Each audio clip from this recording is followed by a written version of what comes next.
Hi, today I'm just gonna give nothing planned, just gonna talk about what I see as a football trader, but looking at the horse market, because there's more action in the pre-race markets. I mean, football I normally usually trade half time, but it's very slow, and there'll just be a lot of not much happening and about maybe 30 seconds of commentary. So I thought I'll just describe what I would do in a faster moving market. So I think it's about 8 minutes before the off, and I'll just record right up until the time when you get the well, it goes into red, if you see what I mean, time wise. So this is the 2:45 Chepstow. Not that it really matters to me. I'm just looking at numbers, and I have a little bit of you can see on the left side of each ladder there's a little bit of a record of what's going on in terms of previous prices, just to give me an idea of recent levels if you want. And I'll keep an eye on that because other people keep an eye on it.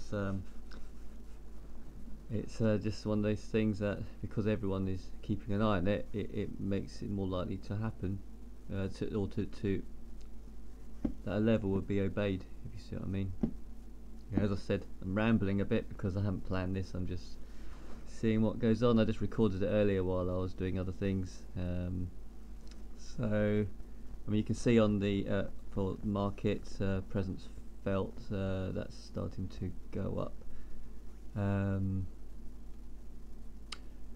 I mean, it's coming to a high, as you can see from the the fifth column. So it's going to experience a bit of resistance to the upward movement, and you could probably scalp for a tick there. Obviously, at the moment, you'd only want to put maybe 10-20 pounds on the ladder. You put £1,000 on the ladder, it will form a resistance point, and people will use you as a resistance level. So you probably won't get filled for much. So, and there's always a chance that there's some BSD. I'll leave you to do the search for what that means. Sitting on the sideline, and he'll take your entire order for £1,000, and the market will fly upwards, and you'll have a real job to get out. So you really need to think about how much money you're putting on the ladder compared to what's available. So you know, if you look at the first Virginia Ash, I mean, you're talking about putting maybe £50 to £100 max. If you put £500, you're going to start moving the market, and that's something you don't really want to do.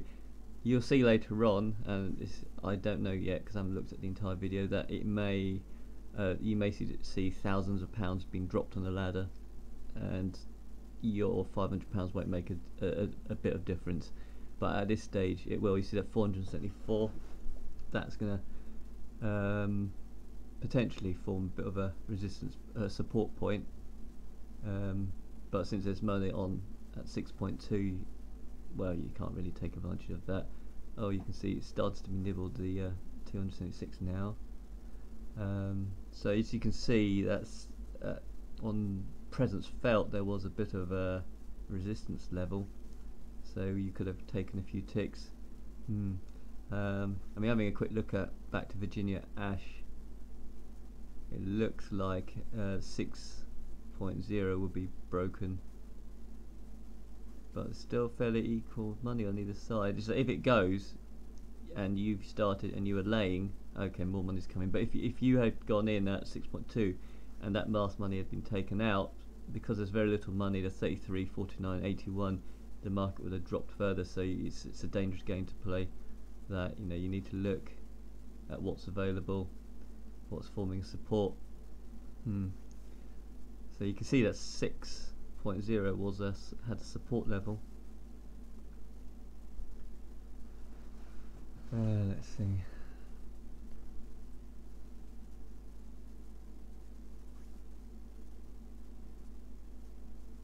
Been pulled, so looks like,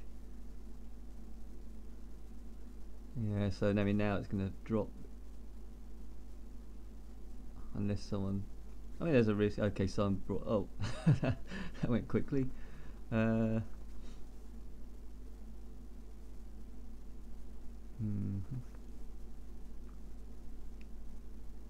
Yeah, so it's going to fall now because there's a lot of money. Oh, we pulled again. See, that's the danger.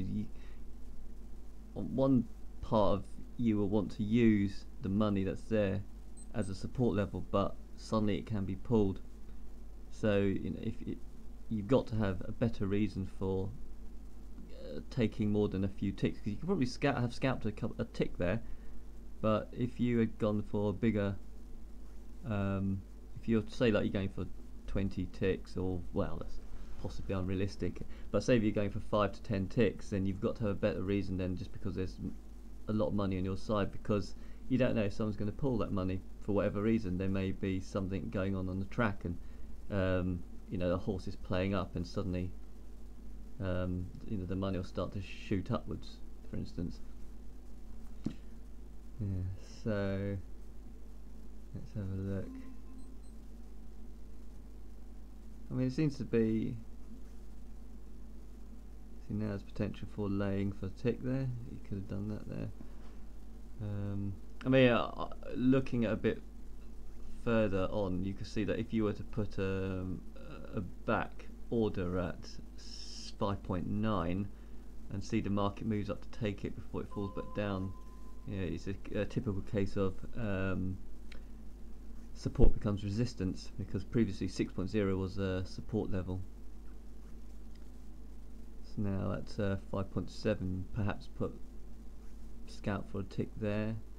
And you can see that because there's a tendency for the market to move downwards, it started to make new lows.